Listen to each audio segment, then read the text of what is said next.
Hello, everybody. This is Ryan Hayes, back with another episode of Crank Map Podcast. It's been a long time since I done a podcast. Had a lot going on. Kind of had to make a move, so really didn't have time to do a lot of things. But let's get back to it to kick off 2023. I'll start this year off with Tyler Kasak. He wrestled 3 years at Bethlehem Catholic High School.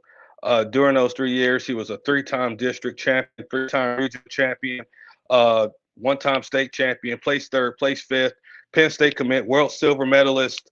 Uh, yeah, he's just got a lot of accolades. So, you know, Tyler Kasak, Pennsylvania. If you've been wrestling a long time, you should know who he is. He goes to all those tournaments. So here we go. Tyler, what's up, man? What's up, Crankman? How are you doing? Yeah. So uh, I'm doing all right, man.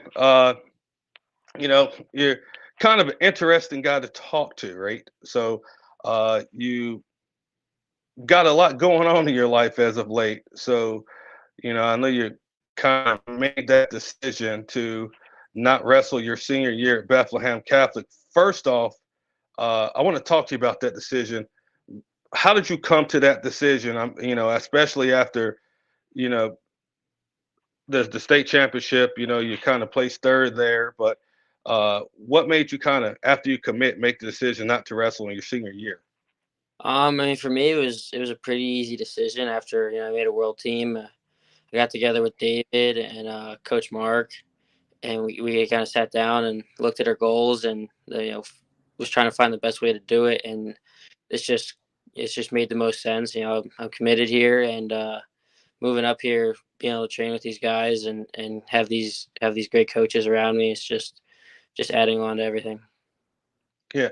So obviously, so when he's mentioning David and Coach Mark, Tyler trains at the M2 Training Center, uh, which is owned by David Taylor.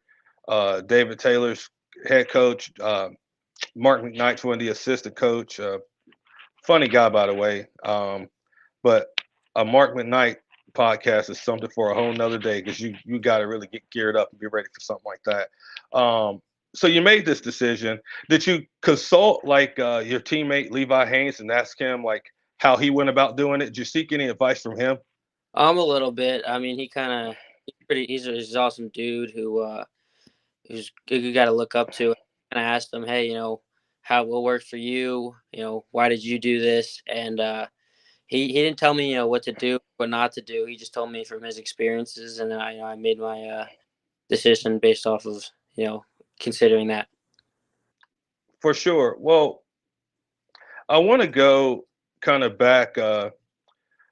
Your sophomore year is when you won the state tournament, first time, PA state championship, right?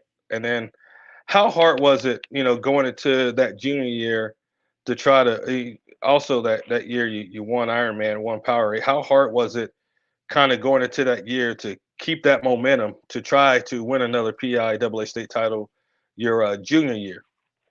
I mean, I don't think it's that hard. There's a lot of I feel like a lot of people put a lot of pressure on themselves there.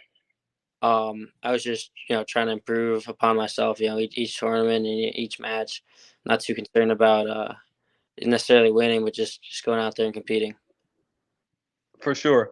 So now you get there, you're doing you're doing all right, and then bam, freaking semis, you lose to Pearson Manville. After that match, like when you just knew, dang, crap, I just messed it all up. What were you thinking after that? I kind of have a memory because I was up pretty soon after that, so it was I'd lost in the for a couple years prior, and it sucks, and nobody wants to lose, but you just got to keep on going on because things like that are going to happen, and you just got to react positively. And that's kind of what I tried to do. Yeah, it kind of seems like you took that, that negative and made that part of the momentum going into the world trials. Let me backtrack a little bit because I want to ask, when you made that decision to not wrestle your senior year at Bethlehem Catholic, what was Jeff Karam's take on it? He's a great guy. credit to him a lot of my success for, in the high school season, especially in folk style, and Coach Cruz, and those guys are awesome. And, they really just wanted me to, be happy. And if that was what I wanted to do, and I felt that, I was comfortable doing that, they were comfortable, letting me go do that. I mean, I can't thank them enough. They're great guys, and I appreciate everything they've done for me. And speaking of Bethlehem Catholic, as you know, I got a chance to watch my first ever Bethlehem Catholic dual meet when they wrestled Notre Dame Green Pond. First wrestling dual meet, high school wrestling dual meet, might be the first dual meet ever where they have cheerleaders. That was crazy, but I mean, they kind of really fit the mold of the vibe. But you guys make it worth watching. I mean, everything from the pack stance, up here, Pennsylvania wrestling, especially those two schools are, something special. I got to watch my boy Nathan Desmond get after it, and he tech pinned his guy. So you guys do it good up there at Bethlehem Catholic. Uh, Wrestling in that environment. Tell me a little bit about it. I mean, in the Lehigh Valley, just that self, wrestling's huge. Everybody, grandparents, parents, uncles, aunts, everybody comes and watches and supports, and it's a different environment from, I've been to, even just in PA, like I've been to other dual meets and stuff like that, and it doesn't even come close to how supportive, and intense these matches are. I love it. I mean, honestly, it prepares you for big stages, because you go out those matches, these like dual meets, and you have huge crowds and everybody screaming, yelling. You got a lot of distractions. So getting focused and competing in those dual meets, even though they're not the biggest, some of them, aren't as big as others. They all help at the end. Yeah, yeah, for sure. So as you kind of embarked upon this journey of not wrestling as a senior, you're doing M2, you're doing the Nittany Lion Wrestling Club.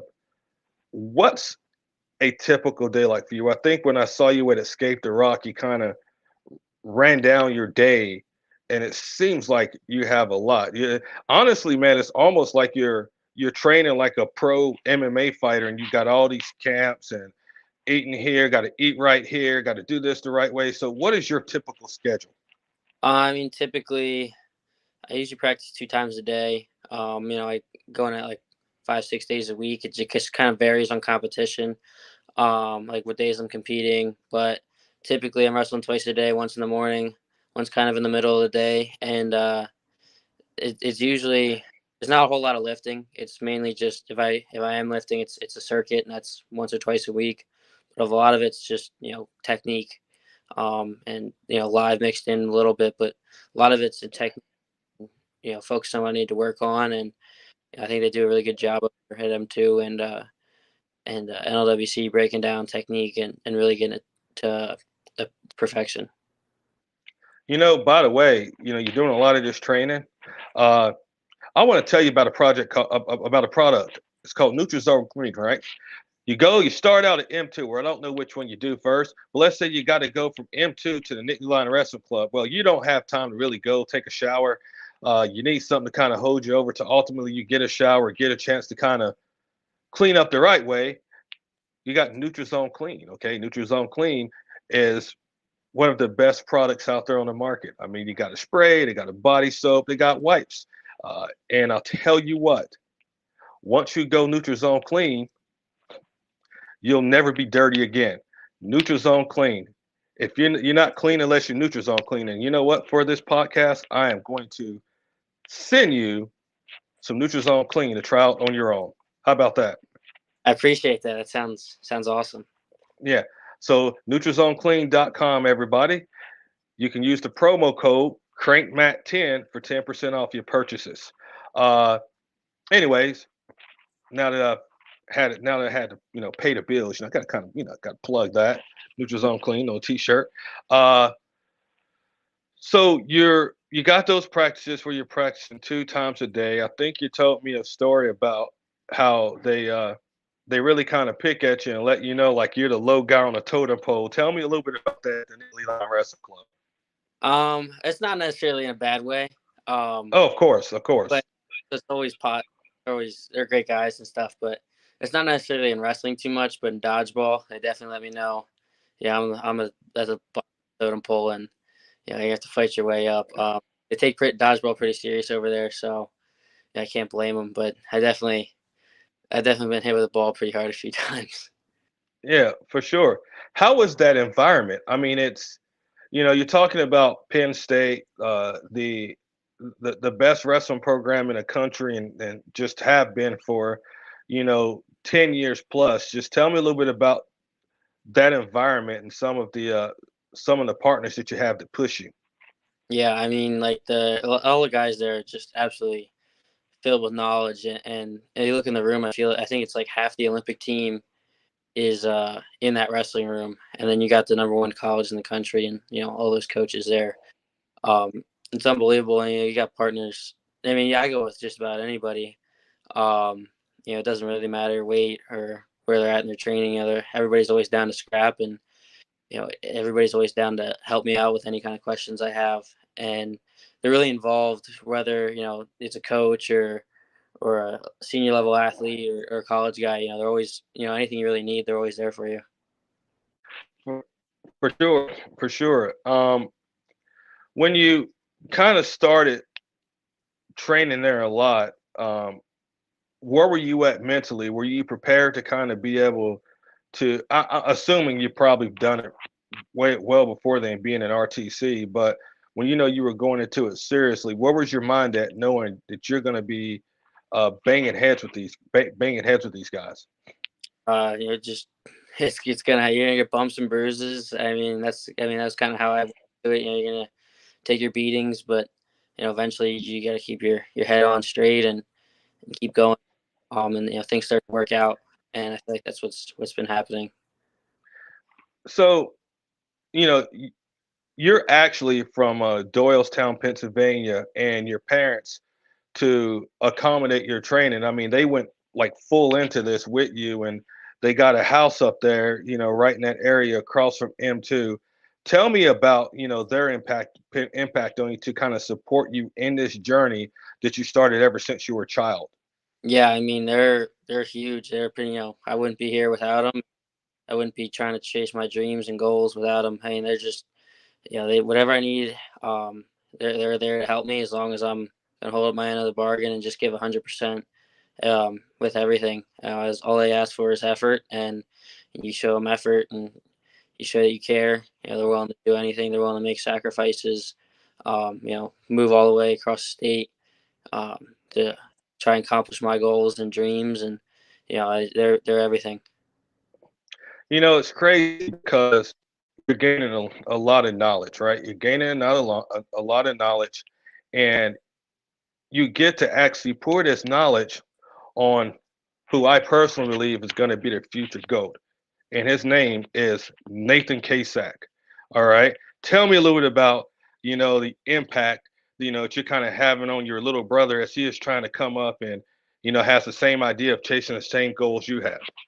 Yeah, I mean, for me, I honestly take him pretty serious. He's only 10, but he wants to do big things, and wants to follow my footsteps, and probably wants to be better than I am. So I hold him accountable to those goals that he has, and it's just I put everything that I'm learning into his style of wrestling, and trying to improve him every day, and physically and mentally, and just as an athlete, and as a person. I try and take the same concepts that Coach Kale's talking about and everybody else in that room, and their training habits and stuff like that, and instill it in him at an early age. For sure. I wasn't going to go through this podcast without mentioning my boy Nathan. You know that. But Good kid, though. Good kid. So aside from all this wrestling, you're a good old country boy. Grew up on a farm. I think I was talking to you over the fall. You came to do a workout with Josh Kendig, and you were talking about having to get home to do something with the cows. So tell me a little bit about that part of your life that probably nobody really knows about. yes, I mean I grew up on a farm. Born into it. We raised cows. We got some pigs. goats, chickens, you name it, we pretty much got it. And my dad owns a butcher shop, so everything, a lot of our stuff is just meat based, and so we're always eating really good. My dad's always got some great meat that we could always have around the house. Yeah. So, what are some activities that you like to do? As I follow live wrestlers on social media, such as yourself, I noticed you popped up on some kind of duck hunting Instagram or something. So tell me a little bit about, you know, that stuff. Like I'm assuming you like to go fish hunt, all that stuff. Tell me a lot of this stuff you like to do outside of wrestling. Yeah, I feel like wrestling, it's intense, and there's a lot going on, and sometimes you just need to have little avenues that you enjoy other than wrestling. So you can just kind of decompress and have a little fun. And I have one of those couple of those avenues was hunting and fishing. I've been doing that since I was little. My dad, my grandfather, everybody in our family, they've been hunting for a while, so it's just kind of it's born into it. Um, and I love it, and I enjoy the time I get um, when I have time off the mat to go hunt and fish. Yeah, for sure. I hadn't had a chance to do it up here in Pennsylvania yet, but I got to get out here at some point. Well, obviously when it warms up, I got to get out there on some water around here. I'm pretty sure you kind of can direct me to where to go. So, um, anyways, I know obviously you're looking forward to the big duel, Penn State, Iowa. Tell me what the vibes kind of been like, at least in a wrestling club from your perspective, and just kind of being on campus. What is the vibe kind of going into Friday from that team that you're sensing? Um, so I feel like on social media, everybody's really hyping it up and making it a huge deal, and I mean it definitely is. But you go in the room, it's the same thing it's been since the start of the season. I feel like these guys are just in their rhythm right now, and they're coming in hard, and I always got a lot to handle with these guys. Yeah, for sure. Obviously, I'm gonna be in the house. You're gonna be in the house. It's all that's talked about on social media. And what's gonna happen here at 25 and 33. I mean, everybody's just talking about it. Uh, I mean, what Kel does is what Kel does, and he doesn't make too many wrong decisions if he made any at all. But um, talk to us about your world team experience and being able to go wrestle overseas in Italy. That was probably one of the coolest experiences I've ever had as far as wrestling goes. I mean, you guys go to a whole other country, experience a different culture, and then when you get on the mat, you're wrestling people that they have no idea who you are, and they just see USA, and you kind of just see their country, and so kind of experiencing that and foods and different cultures and how people go about their business. It was really cool, and I'm blessed to have that experience. Yeah, I know I made the experience worthwhile. I know. You ain't got to tell me. Nah, I did. No. I think that part where remember the guy that tried to hustle me out of the bottle of waters up there. That I think it was like some store or something, right? Yeah, we were at a Uh, convenience store. yeah, like uh, like euros, like it's basically if you really think it's really a dollar in the U.S. So to tell you guys about this story, there was like really nowhere to get water, and all the athletes on the cadet team, we were really trying to kind of stockpile and hoarder a lot of water to take to the tournament, and so I was like, all right, well, I'm at a bodega, and I walk in there and I see bottled water. It's like 32 bottles. So I'm thinking, I can't be but about like 10 or 12 euros. And this guy was trying to tell me it was going to be like 28 euros. And I just looked at him like, dude, like you're not like, it's like they try to, they try to hustle foreigners. And I just kind of like said, no, I got mad at him. I was like, I'm not going to get it. It just happens like you were there and think like Joe Seeley and Jax Forrest, but I was like, all right, I can't really be showing my butt over in another country. I don't know their laws, and obviously you got being with the U.S. team. It was a whole big thing, but I think all that's cool, but it actually showed me, what I learned because that was my uh, first time being overseas. Tyler, is kind of how spoiled we are in America, you know, um, and seeing how other countries do things, and then it makes us over here kind of take what we have for granted. Like, what was your experience in noticing something in different cultures that you know kind of almost made you more proud to actually live in the United States? Yeah. I would just say like kind of like what like we're saying. You can't take anything for granted. Going from America to here, I was kind of, I don't want to say ungrateful, but I was kind of take advantage of the little are nice over here that other countries don't have the luxury of having it, and it was eye opening, and it's definitely humbling, but it was it was always it was different. It was the best way to put it. And I was glad to see that. I was glad that I got to experience those things. Not that they were negative or super bad, but just like the little things that we take for granted over here that other countries don't have luxury of having. Yeah, I don't know how your room was at Worlds, but this whole not having some air conditioner for like a week nearly killed me. Like, I don't. That was the part. I think you walked everywhere. Like, I walked everywhere, which I mean, I probably needed to do a little bit of walking. So let's go into you're dominating, the world tournament. You get to the finals match. Tell me a little bit about that. No, it's kind of probably hard to talk about because you came up short, but talk to me about that match. So I mean, I was wrestling a guy from Azerbaijan. I can't remember his name, but actually, funny story. Before we wrestled that, and even in that tournament, my one of my dad's buddies is he's really into wrestling, and I sent him all the guys that are like all the list of the names that we had, the guys in my weight, and the one kid that we found, he found any videos of or anything was actually that kid that wrestled in the finals. So it was kind of ironic, but I mean the finals went. It didn't go as planned, I guess. Obviously fell up short in the first period. I think it was down 3-0 at the break, and I made a comeback to. I got a push out right away in the beginning of the second period, and I got a takedown with less than 30 seconds left, and I held him off for almost the whole match, the remainder of that match. But I think with 1 second left or something like that, he was able to hit me up and push me out of bounds, and ended up losing that match.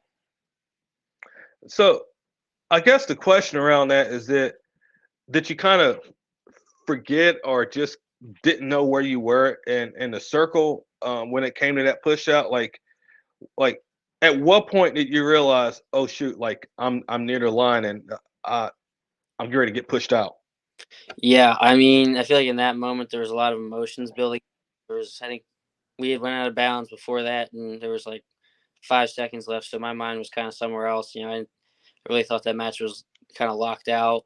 Uh, yeah, when I was kind of lost out of focus, um, which shouldn't happen, but it did, and I just was mine was just not in the right place to hold off that guy for 5 seconds, and I should have been holding center, and I just kind of started backing out of bounds, but things like that happen and for a reason, and you just gotta learn from those mistakes.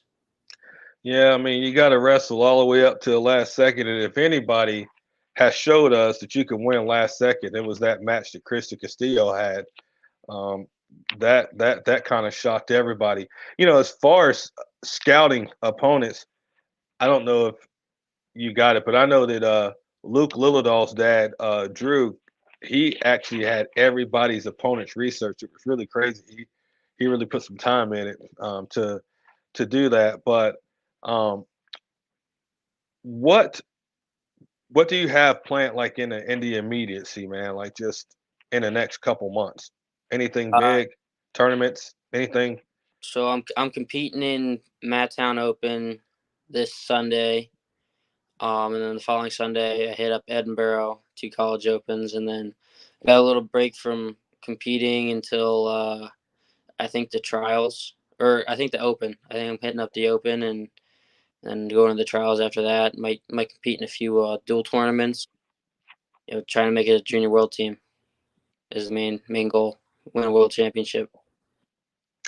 For sure. It's getting ready. I mean, because you're going you're going up, man, and it's tough. You got a lot of guys that already have almost a year or two of college and kind of going into that man strength. So, you kind of got to do everything you can to be able to compete with those guys. Diet wise, what's your diet like?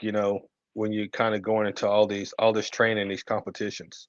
I mean, I got pretty good for food. I mean, I'm pretty set with up here with K2, and then on top of my dad, he owns a butcher shop, so we got Yeah, a lot of good nutrition going in. I mean, I just try and eat clean, drink a lot of water. Um, and I mean, David and I mean, my mom, they're pretty good at getting me on a good diet where I can compete at a high level.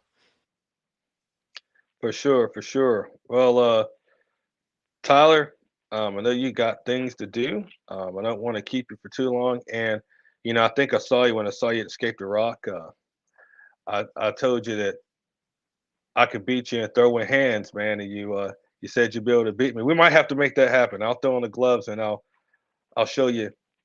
I'll show you how it is, man. What you think? I think you think I can win? I don't know. I think Uh, I Man, you probably would, dude. I ain't got but 30 seconds for anybody, any kind of combat sports competition. Um, yeah. Anyways, man, hey, good luck with everything you got coming up. I'll most likely see you Friday. Um, keep doing what you're doing, man. Thanks for spending the time to talk to me and talk to all our listeners and viewers about, you know, this phase in this chapter of your life. yeah. Thank you for having me, and I appreciate it all. Yeah, man. Take care and see you Friday. All right, sounds good. See you Friday. All right, everybody. That was Tyler Kasak. Um, Again, I got to meet the dude over in Italy. Uh, Good kid. I've never ever like seen him not with a smile on his face. Man, he's just all American kid. Uh, I can't wait, to see all this time that he's putting into this sport, transition college wise on the mat, and he's the ceiling is high. When I wish him well. This has been another episode of the Crank Mat Podcast. Until next time, everybody stay safe, and enjoy yourself and live life.